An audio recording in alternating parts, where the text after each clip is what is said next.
Je vous le dis, si vous dormez, arrêtez de dormir. Donc je m'adresse à la nouvelle génération afin de ne pas sortir. Parce qu'ils vont vous utiliser. Et c'est des activistes qui sont ici, qui sont payés par eux, qui ont leur agent, qui seront ici, qui ne seront pas sur le terrain, qui vont vous appeler dans les rues.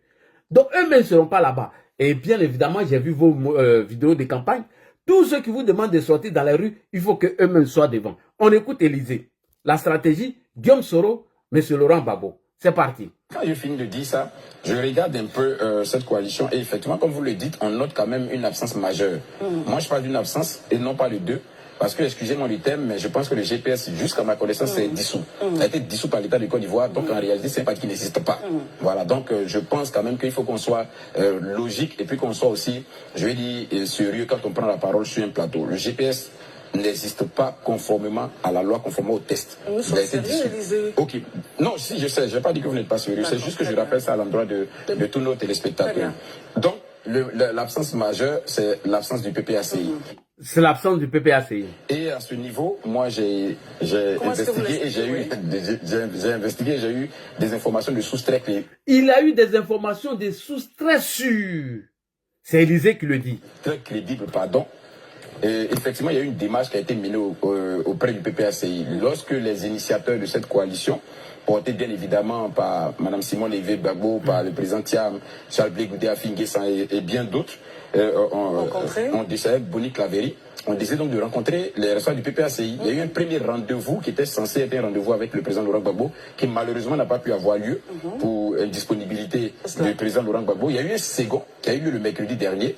Et cette fois-ci, en lieu et place de Laurent Gbagbo, c'est plutôt Danon Djedje, qui, vous le savez, fait partie des vice-présidents au niveau du PPACI. Donc il les a reçus et qui leur a dit ouvertement la position du PPACI sur la question. Il leur a demandé que chacun fasse sa coalition. Pour le moment, le PPACI est dans une autre dynamique. Ils sont dans une autre dynamique, oui. Ils ne sont pas disposés actuellement à être dans une coalition. Ils ont leur coalition, ils ont leurs objectifs. Donc, eux, ils peuvent déjà commencer. Peut-être que plus tard, ils les rejoindront, peut-être, mais pour l'heure, ils ont d'autres objectifs. Et ça, c'est les informations du moins la réponse qui leur a été de façon claire, que chacun fasse sa coalition. Merci beaucoup. Pour le moment, ils sont dans d'autres stratégies. Ils ont leur objectif. Les autres n'ont qu'à continuer pour eux. Peut-être qu'ils vont les rejoindre plus tard. Et quelle est cette stratégie? Puisque nous avons vu les affiches que Laurent Gbagbo est avec 40... Voilà l'affiche ici. Politique Côte d'Ivoire, c'est Infodrome qui nous a publié. Laurent Gbagbo va prendre la tête d'une coalition de 40 partis politiques. Voilà. Donc, dans cette stratégie ou dans cette coalition, se trouve qui? Guillaume Kibafori Soro. Premier alibi, il faut dire ou il faut faire croire que M. Laurent Gbagbo n'est pas inscrit sur la liste électorale. Donc, ce sont les premiers alibis qu'ils vont trouver. D'abord, pour commencer. Alors, qui est Gbagbo? C'est très important. Il faut que nous revenons un peu sur la biographie de M. Laurent Gbagbo. Très important. Qui est Gbagbo? Gbagbo Laurent, en 1990, avant les élections, Gbagbo avait déjà préparé la conscience de ses militants en leur faisant croire qu'ils allaient frauder les élections. Et Gbagbo. Qui est Gbagbo? Pourquoi ce malhonnête même, il ne doit même pas participer à ces élections? En 1990, avant les élections présidentielles d'octobre, je ne sais même pas si c'était en octobre, Gbagbo avait déjà préparé ses militants à se préparer à une fraude qui était préparée par la chose, comment on appelle, par le pouvoir en place. Et il s'est posé en victime. Élection qui n'a même pas encore eu lieu. Hein. Gbagbo déjà s'est posé en victime afin de préparer la conscience de ses militants que lui, là, il veut frauder contre lui. On écoute ici Gbagbo le malhonnête. Très important. En 1990, il y a eu la première élection disputée. Mais à cause des personnes en présence, ça n'avait pas une grande importance. Puisque je savais que jamais le pouvoir n'allait proclamer Houphouët-Boigny battu. Nous disons non à des élections truquées d'avance. Ce que vous voulez, ce sont des élections justes, des élections équitables. Nous ne voulons pas à une élection truquée d'avance. Écoutez encore. Importance. Puisque je savais que jamais le pouvoir n'allait proclamer Houphouët-Boigny battu. Nous disons non à des élections truquées d'avance. Nous disons non à des élections truquées d'avance. Ça, c'est Gbagbo qui le dit. Déjà, il se pose en victime pour une élection déjà qui n'a même pas encore eu lieu.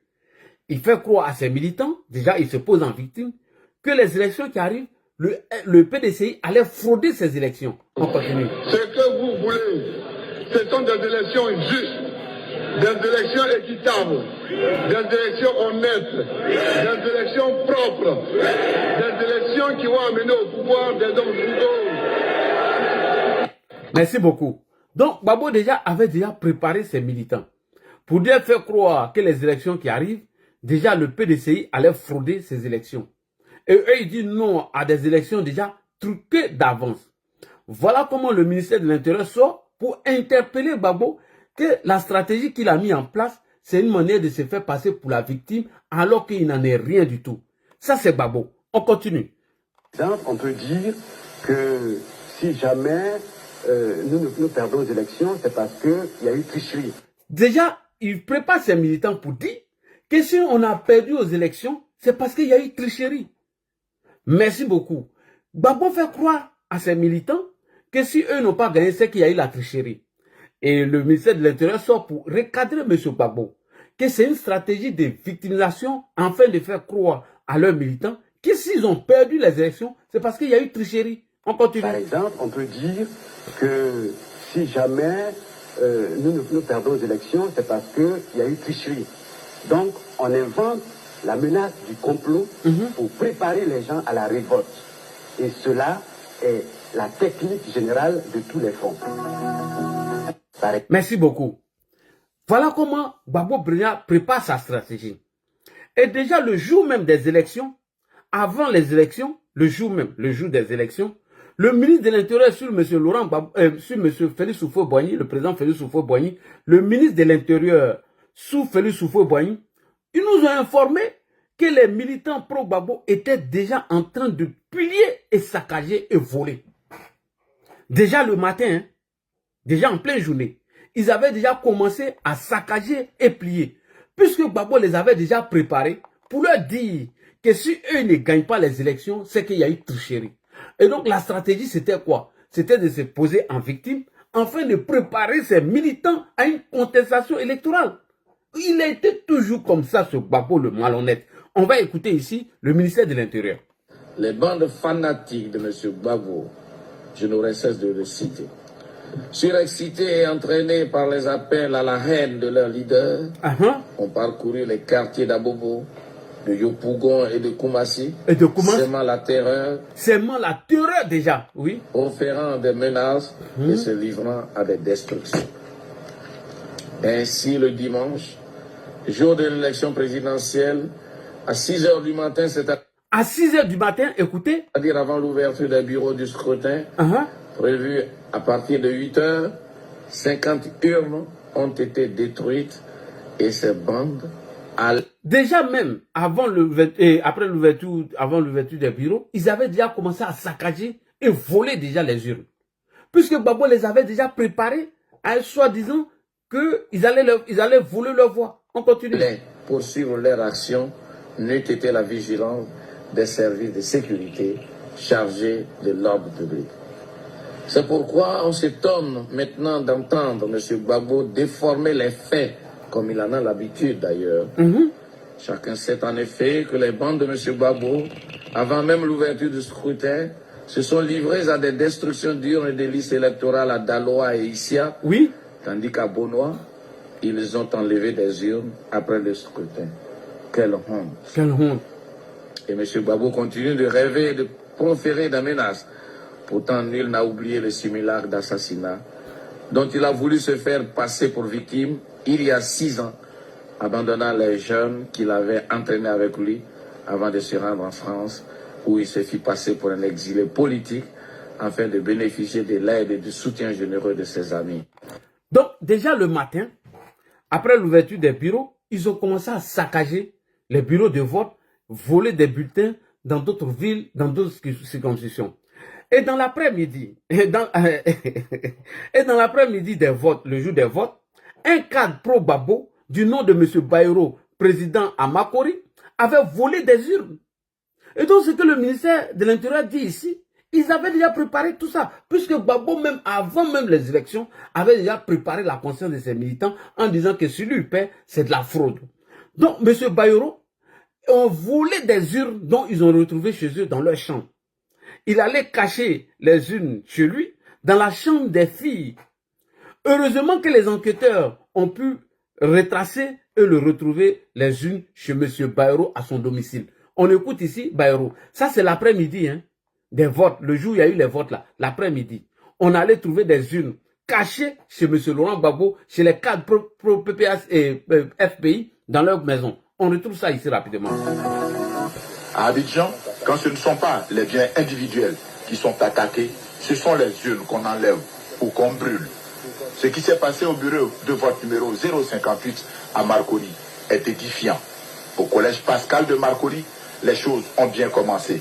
Quand 2 heures plus tard, l'urne disparaît. Alertés, les enquêteurs de la gendarmerie nationale se sont mis sur la piste des voleurs.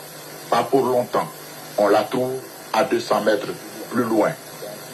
Dans une des chambres de l'appartement numéro 1867, Sikoji à Marcory. L'occupant, M. Bayrou Dakouri Antoine. Il est instituteur à l'école primaire publique Sikoji F2. Il répond. Je suis membre du FPI, ouais. Je suis secrétaire à l'organisation du quartier Marcory.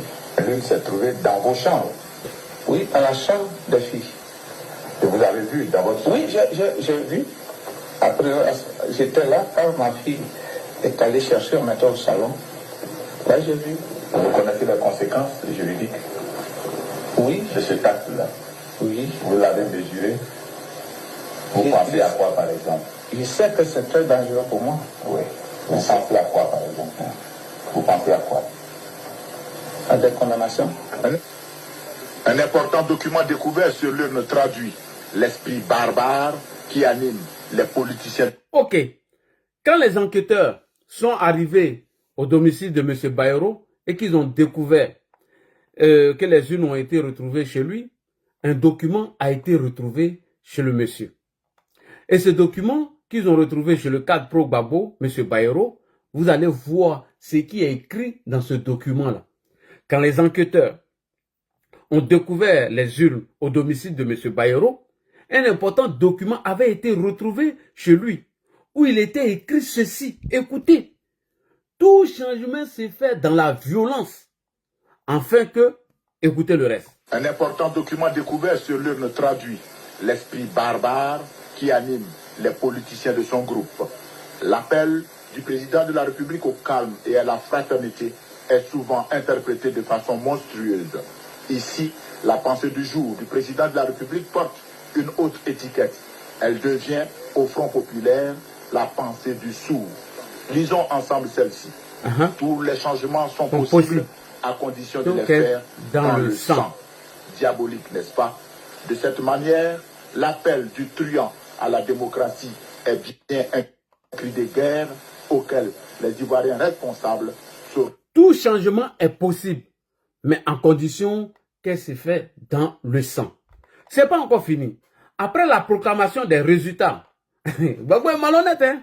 Après la proclamation des résultats, donnant Oufoué vainqueur et Gbagbo perdant, il a encore mis ses militants dans les rues pour contester les résultats parce que pour lui, d'après lui, Houphouët-Boigny avait fraudé. Houphouët-Boigny avait fraudé face à lui, Gbagbo. Écoutez les militants de M. Laurent Gbagbo dans la rue. Écoutez-les dans la rue.